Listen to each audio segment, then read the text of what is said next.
The Sausage Fest is finally over. And if you have a problem with that, well, then don't blame me, because that's the fault of Tommy, who is back. And we're going to get right into this. HELLCAST.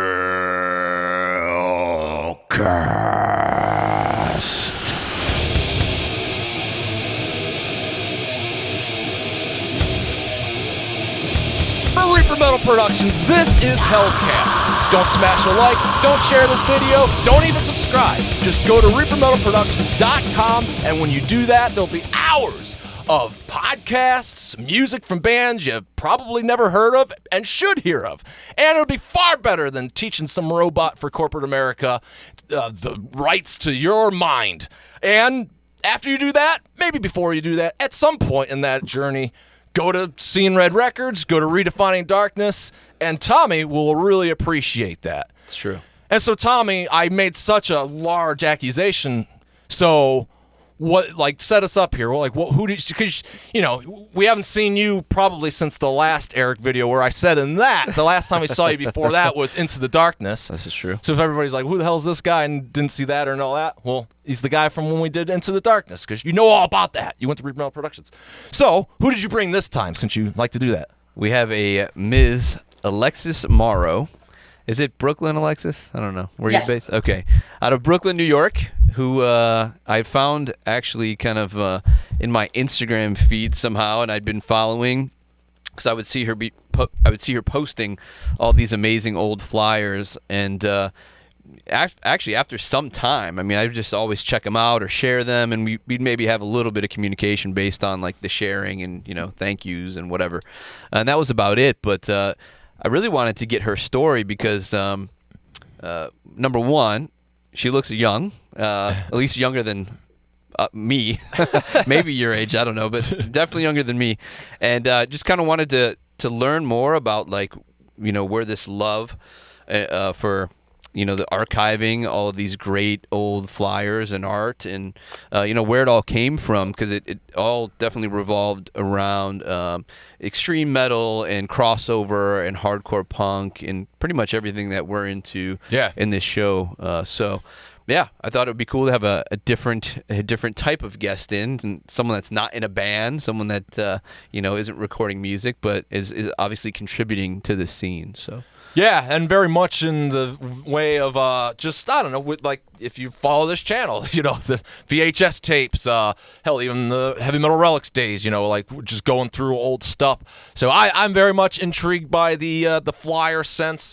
So I guess, yeah, we've set up enough, and we can kind of already see there in the background that you've got, I would imagine, some of the faves framed, which is just a relief, I guess, to highlight the fact that there isn't an Iron Maiden poster. Like, we got a chick in the metal, and then you don't own one?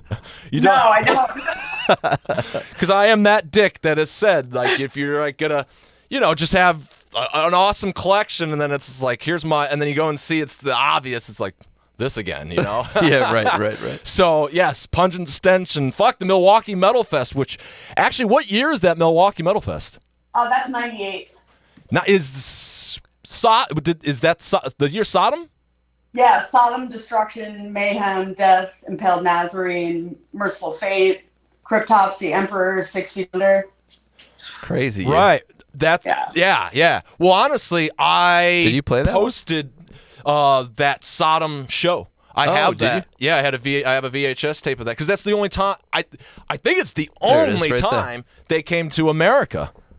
And like that, I don't think they've been back since 1998. Oh, wow. So, and that was definitely the first.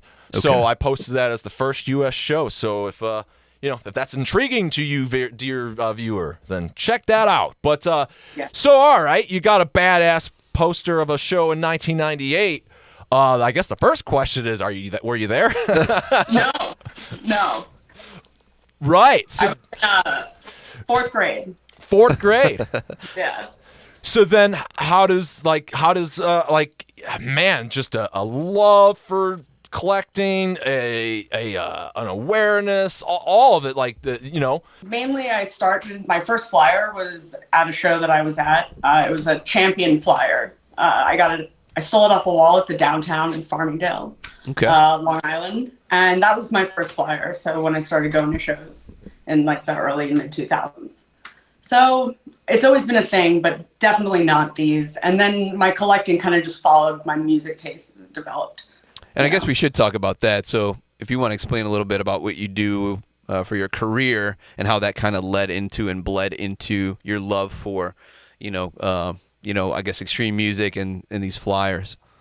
Well, I got my degree in art history. I wrote my thesis on 18th and 19th century collecting practices in Europe and America. So that's kind of where my love for collecting and preserving and kind of making a statement with what you collect and how you collect it. The landscape is obviously really changed with like the internet and crap, where like it at least put me honestly, because as the collector I am, it's changed me. It put me in a position, I guess sometimes to be like, do I really need a CD and an LP? That has changed through the years. Even honestly collecting flyers, because I would. There's probably at least an era that I would stop. I did, and same thing. I have some. So I think that I don't know. I just really think that remark is intriguing. Like you're collecting practices and habits. Like, and then I would have never known anybody that has a degree to know that that's like even a thing to observe like the habits of. So think about comic book collectors, like the ones that are avid collectors know how like the proper way to archive and like keep them in pristine condition and keep them tucked away and with cardboard backing and in plastic and that kind of thing, right? So is that what goes into understand that? Yeah, see. Yeah. I mean, I treat every flyer the way I treat my art that I collect and sell. So nothing is handled differently with gloves, Well, because you got to think like all these flyers were like, I mean, it's just shit paper, right? It's just like, I mean, people are printing, making copies, whatever. So over time, and you could probably tell us more about like the degradation and how that works with like. Yeah, like this one. You can see like there's, some damage there. Yeah. And everything is either like tinted yellow from being in a bar or, on someone's wall with pinholes. Right. A lot of my earlier posters and stuff that I still have, I destroyed them. Right. So, it's kind of taking this and treating it with the respect that I think it deserves. Well, not only that, but that fine art I sell does. Right, but the restoration part, or I mean, not the restoration, but the preservation part. Obviously, you're an expert in that field. So, I guess, can you explain more about like how a paper breaks down over time and how long it takes? And I've seen where books are stored in a like oxygen-proof glass room, like the oxygen levels are lower, so there's less oxidation affecting the pieces. So I guess how does that work, and what do you do to combat those things? Honestly, most of the stuff that's up on the walls isn't like my favorite or my most valuable stuff because number one, sunlight is going to destroy most things and store them behind UV glass, which some of my stuff does. But it's really expensive, and most people, don't feel like spending $400 to get a $3 flyer frame. So right. Yeah, or a priceless flyer to where it usually originated. Yeah. Okay. Well, sunlight being the main culprit. What else can affect these? I mean, everything down to how many times you handle it. You put something in between two pieces of newspaper and it'll ruin it. Whatever's in it, even if you don't touch it for 50 years. It's so many different elements that really impact it. But smoke and sunlight and water. I mean, I have so many water stained flyers. Yeah, what happens when?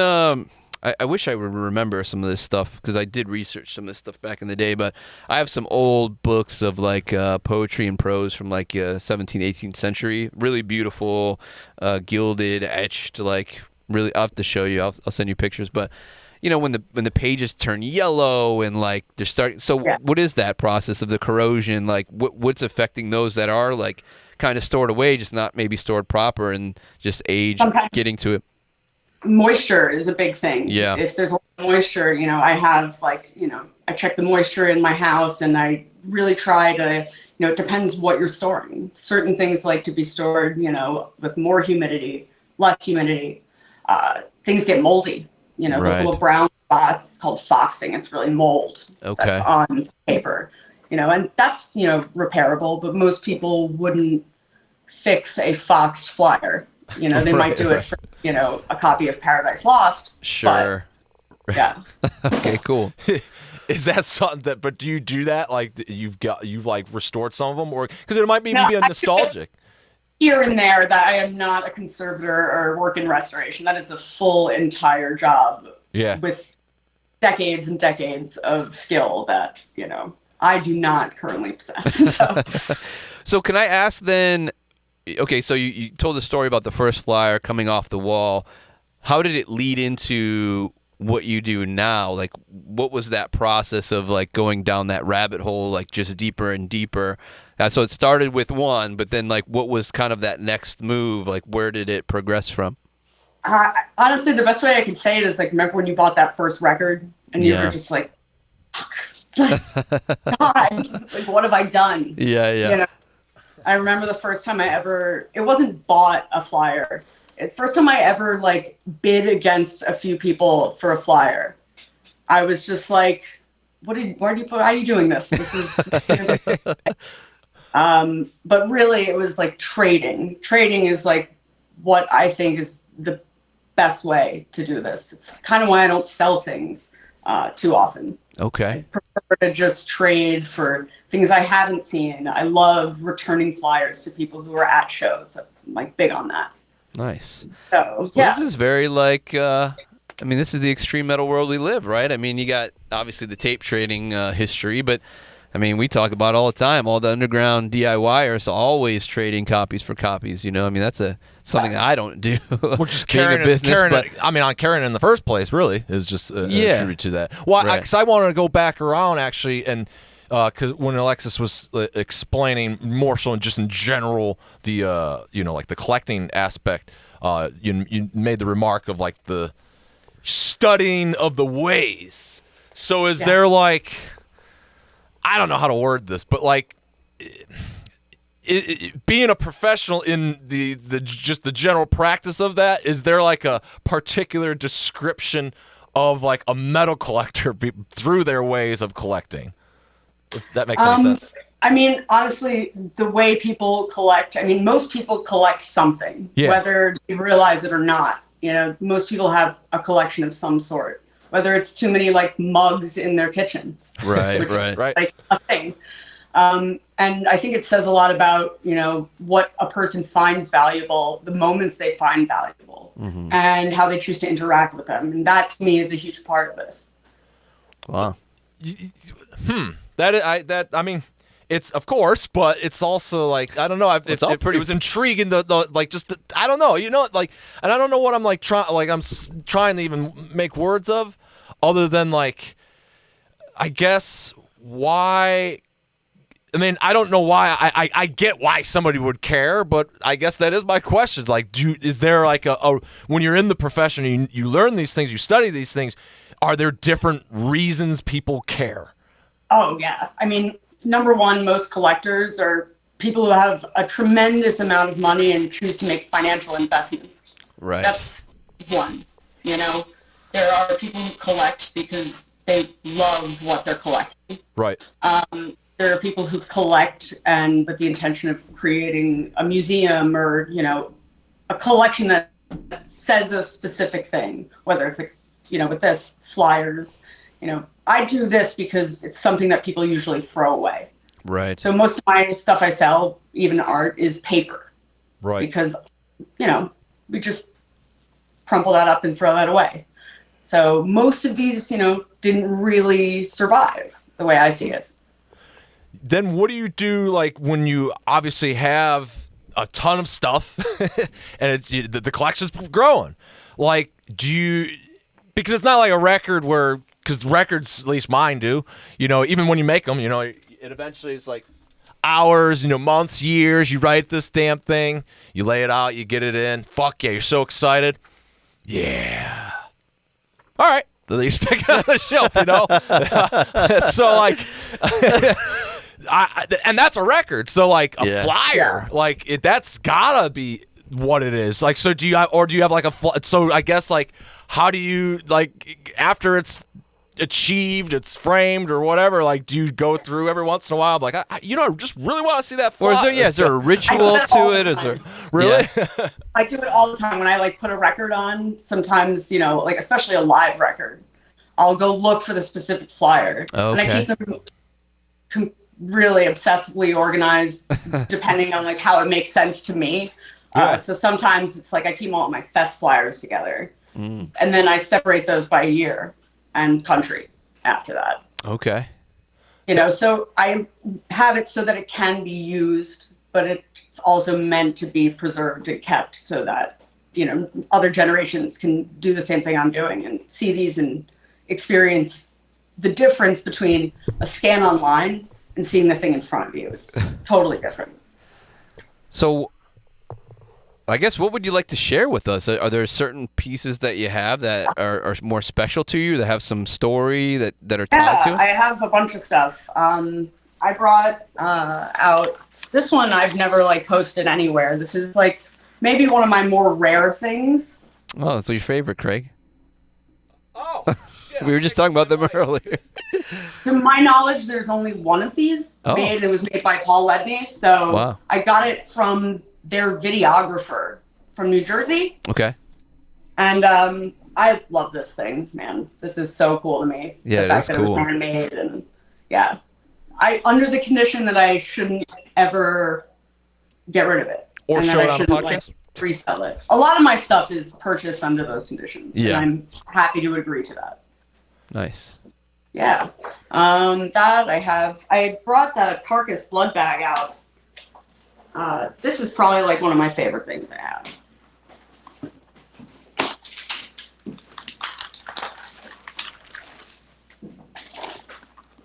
It has, like, the original, like, shipping labels and stuff from Colombia. It's in the original box. All right. Oh, cool. Oh, wow. Wow, that's amazing. Yeah. That's pretty rare. It's wow. So what were they shipping those I didn't even at? know. I mean, were they coming with the record? I was going to say, did you even know that I didn't think I edition, knew that existed. Like, what the hell is... only a couple do in their full, complete form now. Huh. I wonder They've all, like, kind of popped or turned a weird color. Okay.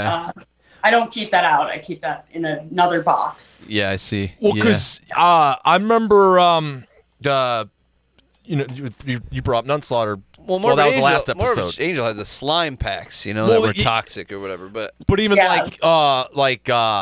anything that has, like, the electric stuff. I think even Slayer did one. Like, eventually that stuff dries up. Right. So, like, but the I mean, shit, that would be what?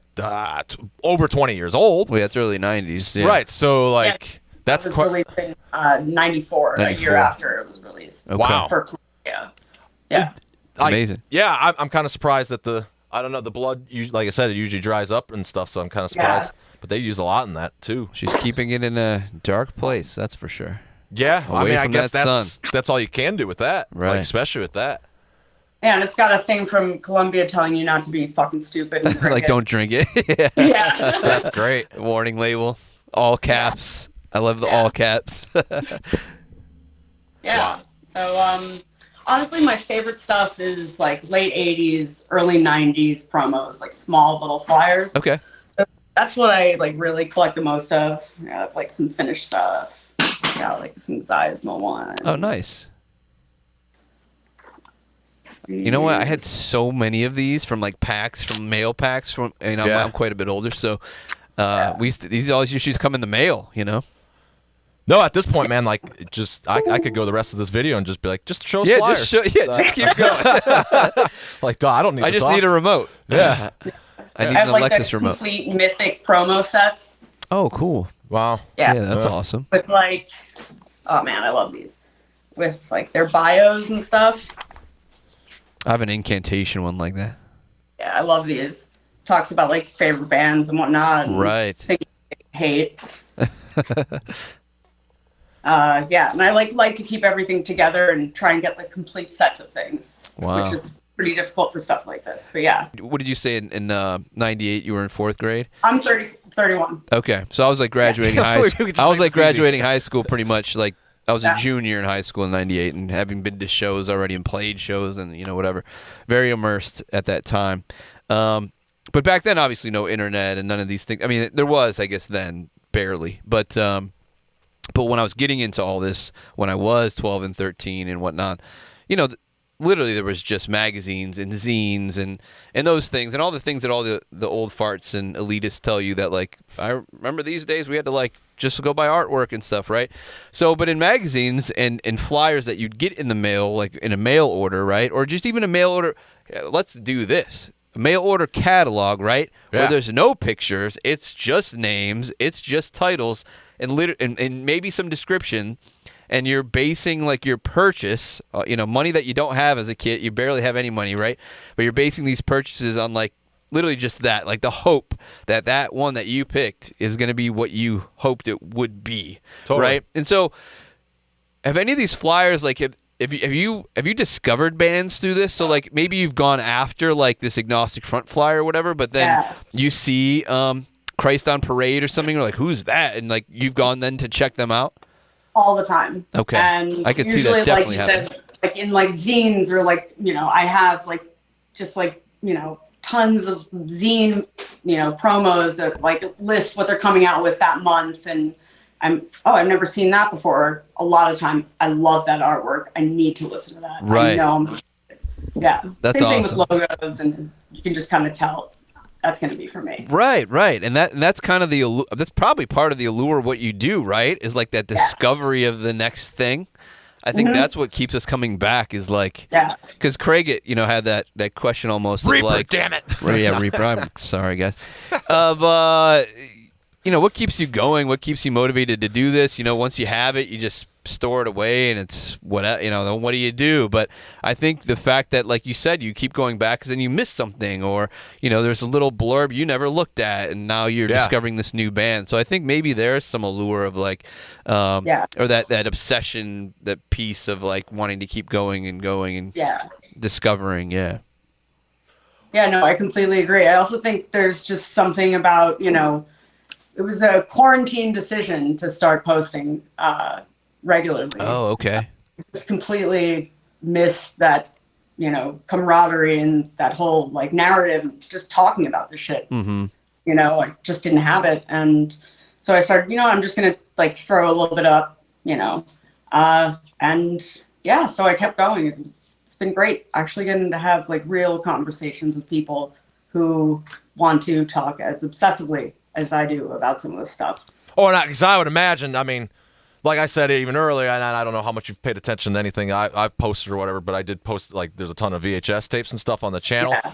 And then just even what we do here with the podcast and the conversations we get into, it brings out the dorks, like myself. So I can only imagine that you get tons of that by doing that. But honestly, it's definitely a mixed bag, but most of it is great conversation. And or I love when like someone will message me and be like, you know, start a conversation. Oh, you should check this out. You know, have you seen this? That, you know, that's nice.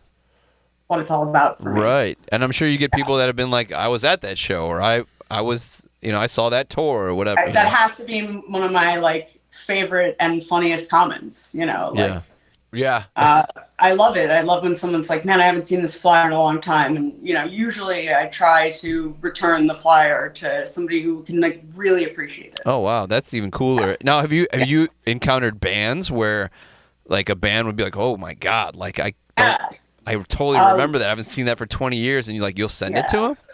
Yeah. I actually sent a flyer to Lori Bravo recently. She's like, I don't think I have this flyer. Wow. And I sent it to her. Well, you should have it. If anybody should have the flyer. Right.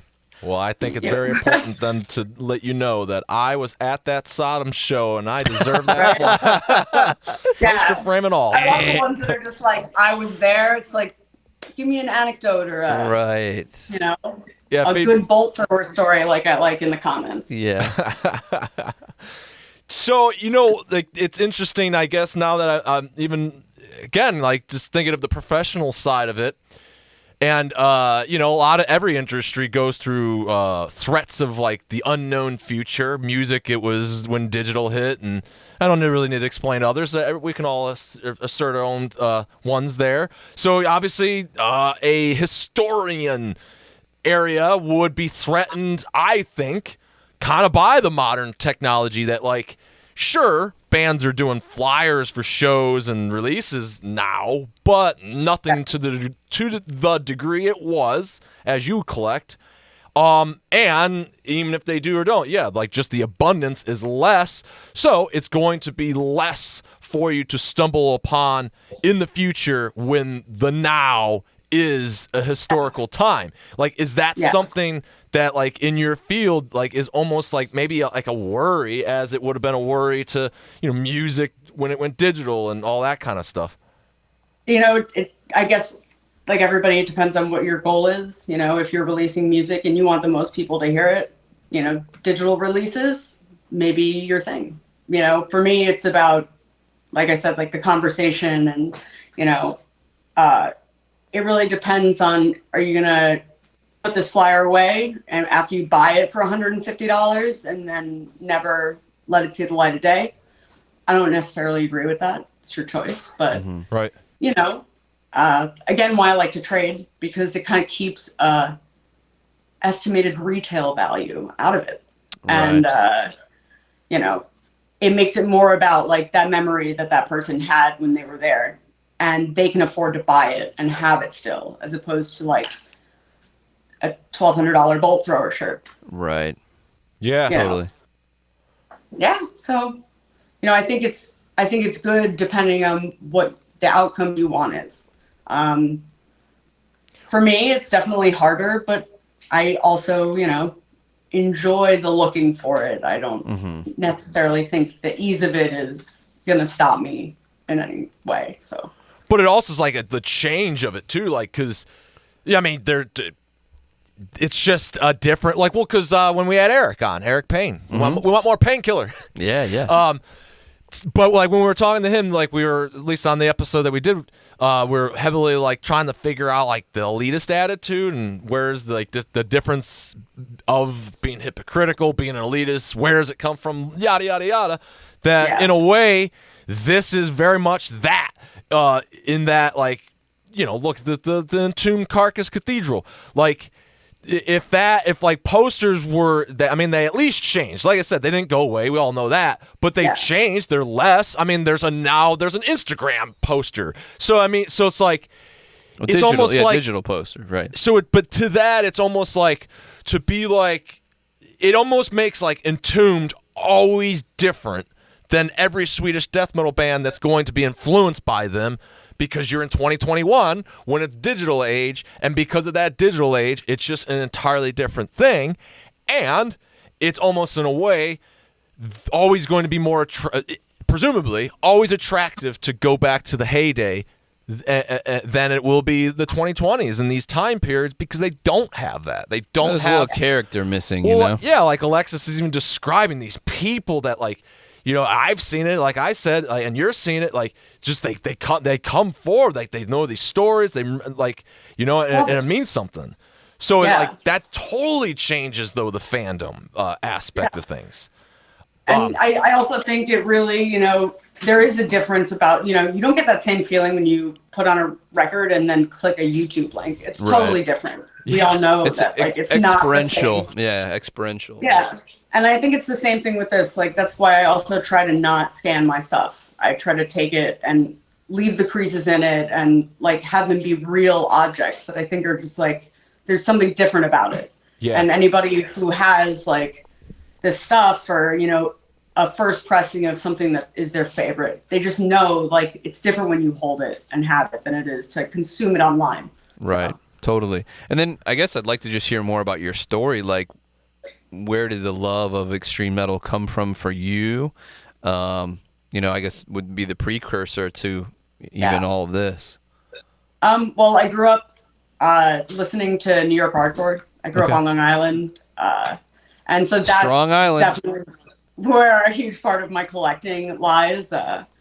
Tons of hardcore stuff, and I love trading hardcore flyers. I mean, the enthusiasm there is wild. Yeah, I bet. So, yeah. Definitely, like, the stuff I post is split down the middle. I started going to my first actual metal show was Cannibal Corpse, Dying Fetus, Necrophagist tour in 2006. Nice. That was the first, real, what the fuck, moment. And I still not actually have a flyer from that, which is crazy. But, yeah, that is crazy. Yeah. So, and then it, just kind of, I never stopped. Right. I always just added additional genres as my taste developed. And, I never was like, no New York hardcore, like always New York hardcore. Right. Yeah. Well, and I'm gonna make my Sausage Fest joke even worse by explaining it, but it kind of part of that remark. It was a lot when we were talking about, even doing this episode was the fact of breaking the Sausage Fest, but more so the allure behind it, because that, like, why is metal a Sausage Fest? Yeah. And then when you do find somebody that breaks the mold, in this case a female, like, it makes me wonder anyway, and I know you were like, what is your story then of getting into it? Like, mine would be an older brother. Like, Is it the same story for you, or? Well, my brother listened to new metal and hip hop. I listen to a lot of hip hop as well. I collect a lot of hip hop flyers and memorabilia as well. I very much think that, especially in the 90s, they are so linked, especially with hip hop. Oh yeah, and hardcore. It was extreme. Yeah. Yeah, I mean, it's underground music, and that's what I like to celebrate here. My brother listened to new metal, and so that's when I started. When I was in 7th and 8th grade, I had bondage pants and the big baggy bondage pants. Yeah, so did Vader. Don't feel bad. Where it started. Yeah. Oh yeah, sorry, inside joke. Inside joke. I don't know if you even heard it though. Yes, you said so did Vader. That's something that Tommy knows. A deep dark secret that Tommy knows about Vader. It's no secret. They did a whole tour in them. Oh, it was a secret to me. I would have wanted it to have been a secret. Well, go ahead. Sorry, we didn't mean to disrupt. No. So I guess I always just loved, I would find music on blog spots and that kind of stuff when I was younger, and I think it was basically, I think I'm going to like this. And there was never oh, I don't want to listen to this, or I don't know if I should go to that show. It was just well, you're going to go. Yeah. It was kind of, I never really saw that barrier to entry. I saw the barrier to staying, and continuing to be super involved. It's definitely a pain in the ass sometimes, but I think it's worth it. Is a pain in the ass coming from people not taking you seriously in what you do, or where does the challenge come from? That's fine. They're entitled to feel that way. I take what I do seriously, so that's why I do it. Well, I was just wondering where the challenges come from. Like you said, there's challenges in maybe staying the course. A lot of time wasted on token conversations. Yeah. I'm trying to find a really diplomatic way of saying this. I'll just give it to us. Yeah, it's fine. Yeah, it's HELLCAST. We're dicks. Stop wasting my time talking to me about demos that you don't give a fuck about because you're trying to slide in my DMs. Right. That's obviously not why I'm there, and that's not why I post. Yep. This is why I do what I do and share it. Otherwise, I'd be more than happy doing it the way I had been without posting it. So. Right. Oh, is that something that you do get? Is people that they're just striking up a conversation just to talk to you? Yeah, time wasting. I'll talk for hours about music, but that needs to be why the conversation happen. Right. Oh, I 100% agree. I always thought it was very lame for anybody that thought that was an easy entry. It's unfortunate. Well, it's unfortunate, dude. Just because you're a woman, why do you have to deal with all that shit. You know, we don't deal with that. We don't have women hitting us up like just trying to, yeah, you know, men in metal. Why did that switch around? You know, like I'll take that. But yeah, I think it's just unfortunate because you do have obviously a genuine love for what you do, and you're enthusiastic about it and want to find people to connect to like that. And yeah, someone has some other agenda, which just like you said, it's a time waster. It's like not why you do it. It's not why you're doing this at all. And so stop wasting our time, people. Right. And to be, honest, it's no different than most other parts of my life. That kind of dynamic happens, and sure, so be it. We continue on. Yeah. Men are pigs. Dude, I'm making a mental note, though, because how confused do you think the internet would be if there was, like, a video, like, the top best men in metal? Like, or just, like, making it, like, a big deal, like, as you... Make the list. Yeah. Like, as if you... Just let me tell you something that you didn't know. Yeah. Men are in metal. I'll ghostwrite it. Yeah. Or the other one was the Battle of the Bulge. So far, Venom's the winner. Where you just find like and Bruce Dickinson's doing a good job too. Oh yeah, the clock thing, the clock pants. Yeah. Well, what I really want so Alexis, if you want to help me out with this, I got it. It's right in front of me. Sweet. Oh, there you go. See? Yeah. See, you're already working on Venom it. bulge. There we go. I'm right here. I'm waiting for it now. That there's gonna be I don't know, a contest or just a series of the best bulge. But, like, I thought it'd even be funnier, though, like, to just be the guy that is the presenter of it. Like, have, like, a bunch of women that I know, like, I was asking them, like, what's your favorite bulge picture? Like, I want it, because that way I could just be, like, this dipshit with a big shit-eating grin on his face, like, let me show you the best bulge pictures. I'm excited, aren't you? Why not? Yeah. Start asking who their favorite male vocalist is.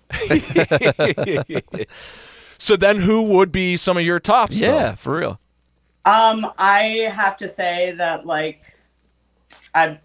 King Diamond, Merciful Fate. Nice. I'm going to go with traditional answers, and then I'm going to go into some Finnish anti-Bowman's vocals. Oh, nice. Love them. Yeah. Nice. Abhorrence, Funebrae, Unholy. So good. I love that deep guttural sound. Yeah. Nice. So it's operatic and then disgusting on the other end.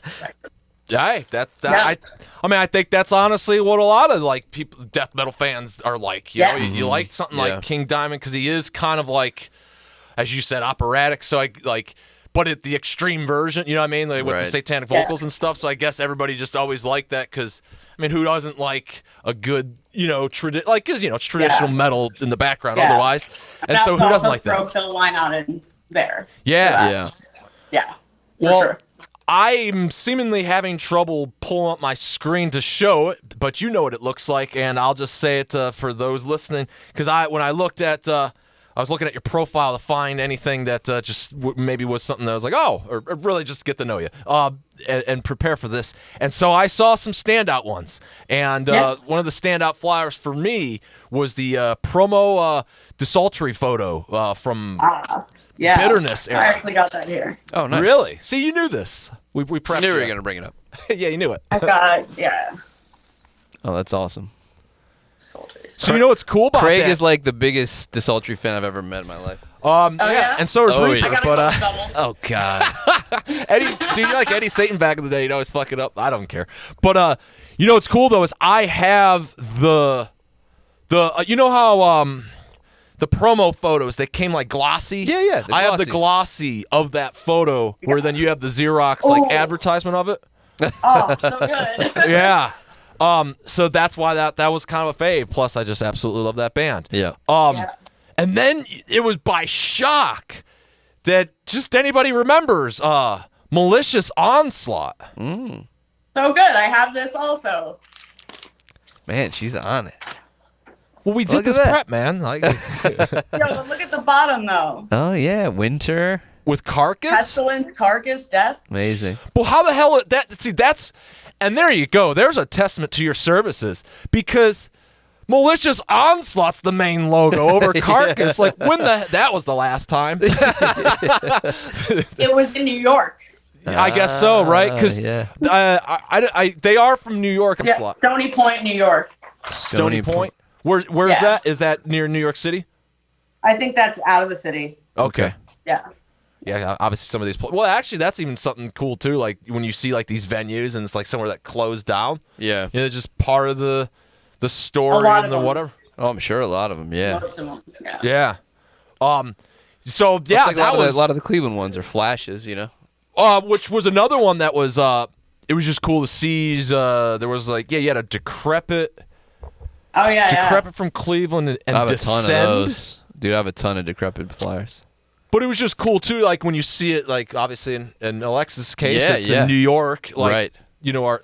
Nice. That wasn't the one actually, I was talking about. I think that's I have cool. that one. Yeah. And then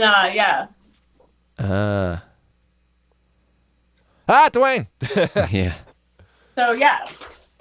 Nice. I picked the right ones. Yeah, well, all that prep we did beforehand was really worth it. Thanks for you producing, not there, Tom. Yeah, right. I don't know. I was just even gonna say something about the color flyer. Like, that just, you know what I mean? Like, just it's something that like it's just so much cooler than now. Like, yeah.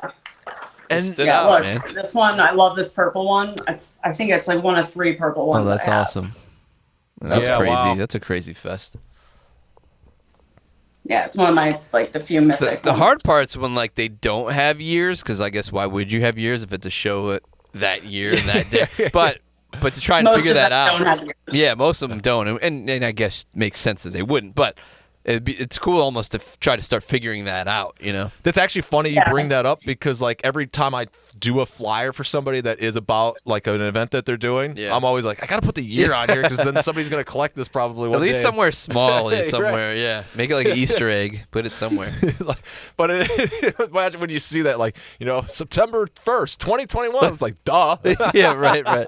Yeah. For No, the but I archives. actually like I'll pull up like, you know, Metallum and Setlist FM and like a calendar that's dated back like 40 years and like be like, all right, so this is Tuesday, the 22nd. Oh, wow. So it couldn't have been this year because they weren't a band then, and Wow. it couldn't have been this year because, you know, they were in Europe at this time.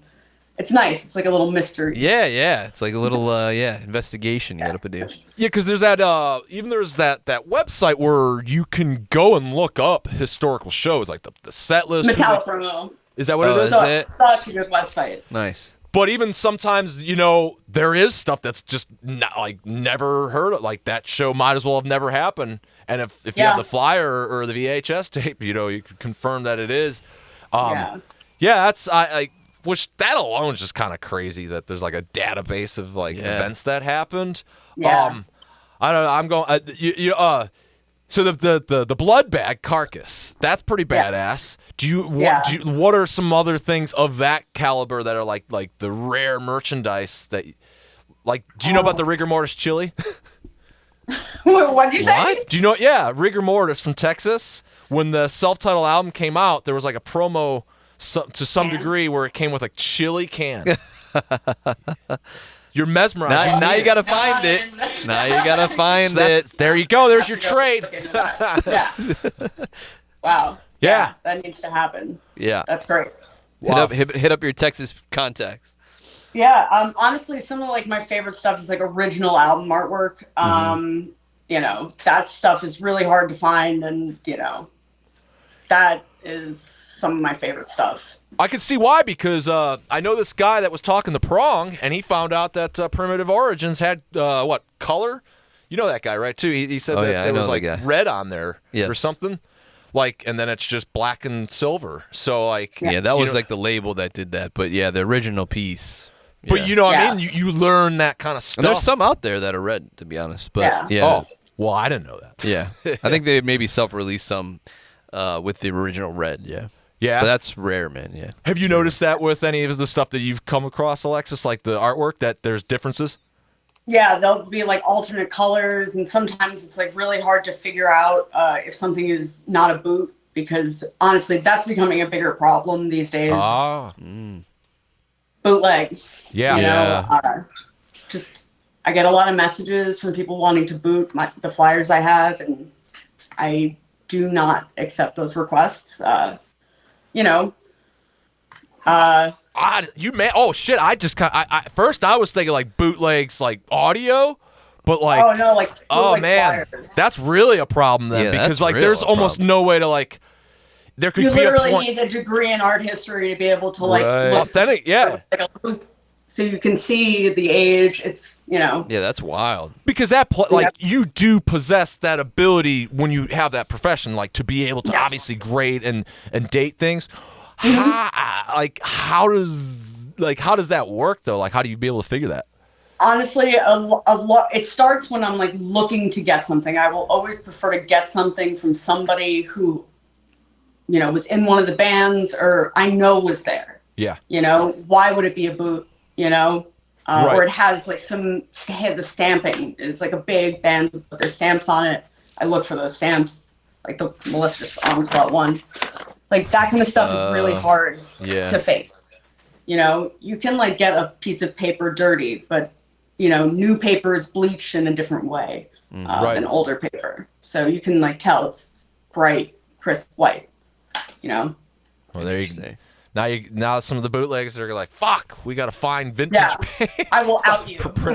Well, okay, so there's like, I have like these mixed feelings on bootlegs for a lot of different reasons. For but like, flyers, I do, for sure. Well, yeah, but so for audio, so there's people that bootleg, right, like live shows and stuff, and that's always happened. Yeah. And that to me is not like so terrible. Like, no, people want to experience, or like maybe they've never seen the band and like that's all they could find, or the band's just done, and more of the what you love, Right. Yeah. So people are still profiting, which is like maybe the negative there, but at least I could see like the allure. Yeah. Whereas like this to me just seems like dickhead financial gain move. Like, what else? Why else would you boot a flyer? There's like no other reason than some dude trying to make. The thing. Yeah, it's so ridiculous. I have no problem with the concept of bootlegs. I have some hanging up in my bathroom because I'm not going to put a flyer in my bathroom where I shower. Right. But, I also have a problem with people saying, yeah, this is an original flyer. That's where my issue comes in, Yeah. And it's for $3, no big deal. I bought a fake flyer. Sure. But the prices aren't like that anymore, especially since quarantine started. It's kind of insane. Anybody who's like on eBay for anything, extreme music related knows what's happening to prices and what's happening to the reasons why people are buying it. Yeah. Well, here's a good question then. So what are some of the most outrageously expensive, like, let's just say flyers that you've seen? And are they justified or are they not justified? How about let's do that. Maybe I don't know if you'll know off the top of your head or not, but let's do one that you think maybe is justified and maybe one that's like so out of proportion, like so overblown.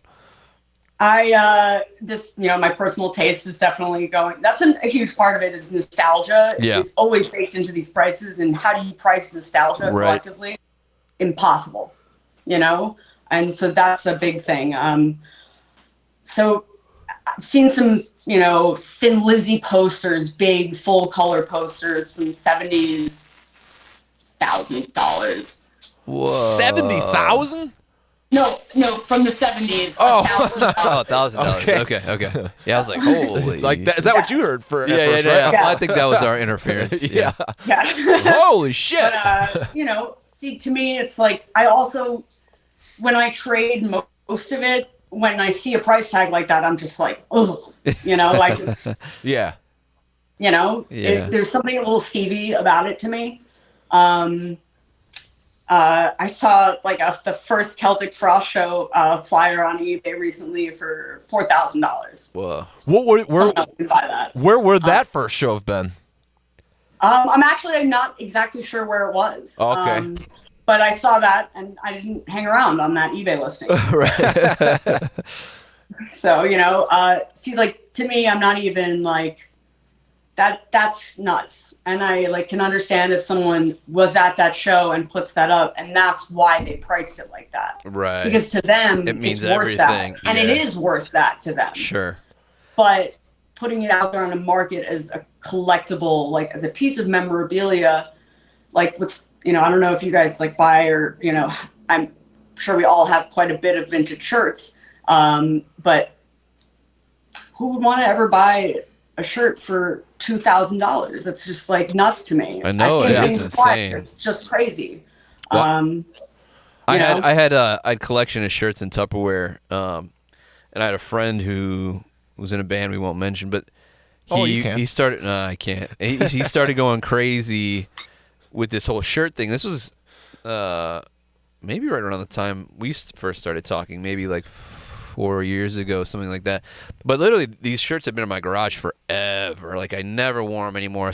I don't know if you were around at the time, but back when I was growing up, it was either size metal or nothing. So it was just like extra large and large everything.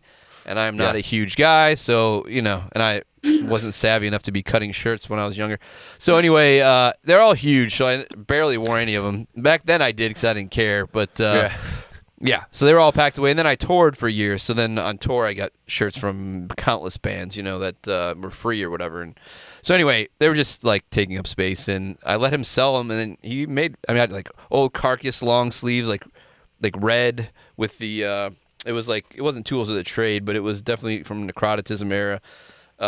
Had the like anatomical like face cut up on the front. I mean, it went for a couple $100 even then. So I would wonder what it would go for now. But yeah, it was just literally because I wasn't doing anything with him, and I couldn't do it myself. I just let him do it and gave him a share of it or whatever. But at the time, I was like shocked with how much they're going for, and now it's like even like way more out of control. Yeah. And some shirts are definitely worth it. They made like 5 of them, and it was on one tour, and then, it's a misprint. Sure. I get that. Like, to me, that's like a special thing. But, seeing shirts from like 2006 go for hundreds of dollars. Right. That's a little ridiculous. Well, it's very ridiculous because I'm 2006. It's like yesterday. No, yeah. But that's like, technically 2000s are vintage. Now. That's so crazy. It is. Wow. So is it wrong to ask you what's like the most you paid for one of your flyers? I don't think I've ever spent above. I spent $110 on like one of the like earliest Leeway posters like Eddie Leeway told me like only a few of them he knows of that exist. Still, wow. From Born to Expire. Yeah. Nice. And I've been looking for that religiously, and I popped up on eBay one day, and I was fine. Yeah. Nice. So $110. Okay. Now, kind of the max. Yeah. Have you ever bought something, maybe not for the highest bid, but enough money that was, I mean, honestly, a flyer, I think anything more than $10 is a lot of money. Right. Yeah. So. Well, I got this. This was one of my more recent ones, and it was actually like kind of driven by the higher prices. I was like, I had not really seen this original. I've been talking a lot about death lately. Back. Oh. I paid like $40 for this, and to me, that was like a lot. Like a lot of money. Yeah. That's pretty cool, though, because that was the last time the Kissimmee Post posted about something that cool. I'm sure. That's probably true. It's probably about Disney World at this point. Yeah. But that is, you know what I mean? It sometimes it tells you shit like that where you would have never thought. Like thinking of Florida, Thrashback Records, whoever the dude that mailed that stuff. Thanks, man. There was this band that he put out, Fatal Sin. And like I never heard of them, but in the thing that has their flyers and stuff, and so you think of thrash death metal and stuff. If they play a show, like it's got to be at like a thrash death metal venue. Yeah, fucking Battle of the Bands High School was one of their shows, and it's just like, yeah, I guess so. Right. But like I wouldn't guess so because when I was in high school, nobody would want me to play. You'd be booed. Yeah. So there's just stuff like that, man. It just tells you the story in a way that people maybe wouldn't tell it because you wouldn't think of that as a detail of it. I honestly think that my price barrier really depends on how instrumental I think it is to the development of that genre generally. So if it's an album that influenced everybody, there's a reason why I collect a lot of Entomb stuff and preserve it all together because it is so influential, and it's it's not just because people love it, but it says something about music that was being made. It's like Wild of Fest flyers. You get to look at that year and see what people wanted to hear. Right. Yeah. And then look and then look at the fests coming up this year. Yeah. Like, fuck. Yeah, I think that's awesome that you do that. And you know what would be kind of neat, I think, for anybody watching that's potentially like seeing you with your bags and your frames and stuff, and then hearing how you know all about this shit. Is there maybe some words of wisdom that you could, pass on to anybody that is collecting and trying to take care of their stuff? Like, hey, this is the bag that you should use. Yeah, go with this company. Or go with Yeah, anything that's archival and acid free. That's kind of the rule. And, just collect what you really love, because when you love it, that's how you're going to care for it. Mm-hmm. You're going to treat it with that respect, and if it's just like a thing that you're buying to have, you probably won't put the effort into taking care of it in that way. Because that is probably a thing when it comes to care and like the value of it. Is probably about as much as that's called care, so I guess that's entirely what it is. Because you know what I mean, like you're wearing gloves right now. I mean you could not, and it's not like it's gonna destroy it, but it's like the extra level of care. Well, and here's the thing: if I wanted to put them away and never touch them, pulling them out every once in a while and touching them is fine.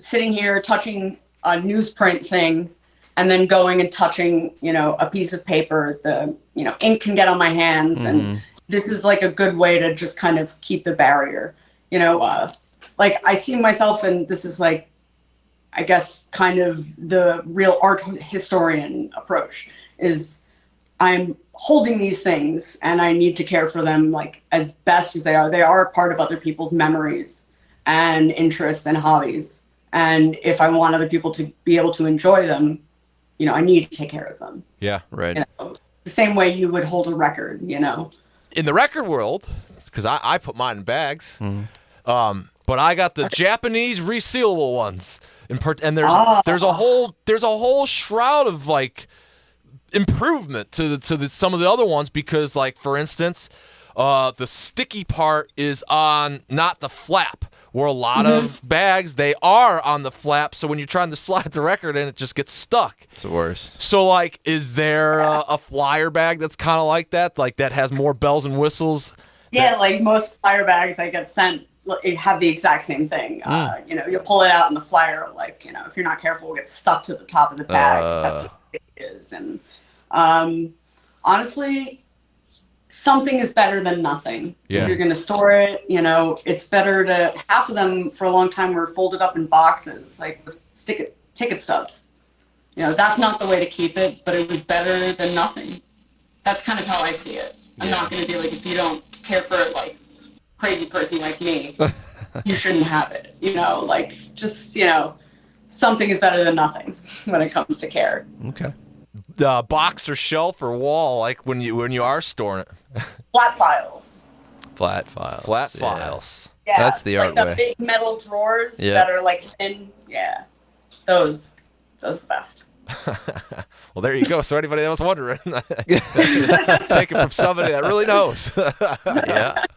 No, I mean, I also do my little promos and just like books you can